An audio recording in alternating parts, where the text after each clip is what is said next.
Everyone was afraid of the giant. Soldiers, kings, whole armies. But one boy, too young to even be a soldier, wasn't afraid at all. Why?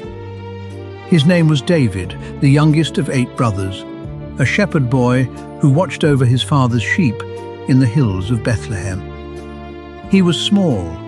He had no sword and no armor, just a sling, 5 smooth stones, and a really big God.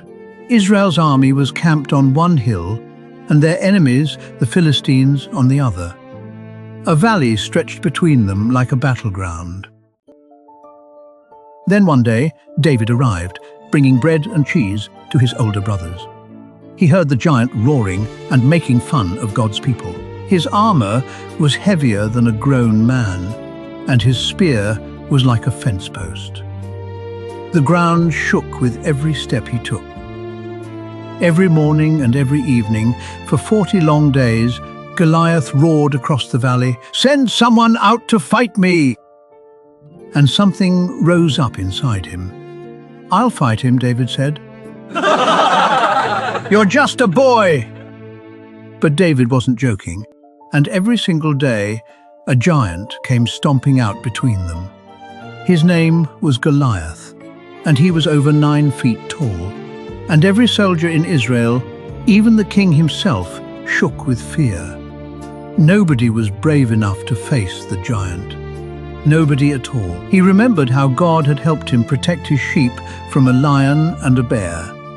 If God could do that, God could handle this giant.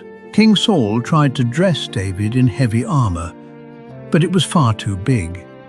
So David took it right off. He didn't need it. Instead, he walked down to a little stream, knelt by the water, and picked up 5 smooth stones. He put them in his pouch one by one. Then, with only his sling in his hand, David walked out across that valley alone to meet the giant. Every eye in both armies watched. Goliath looked down at the boy and laughed. He couldn't believe it. This was the champion Israel had sent? A child with no armor and no sword?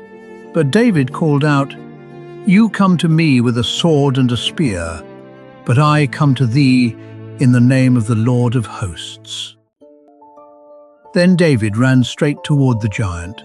He put one stone in his sling, spun it around and around, and let it fly.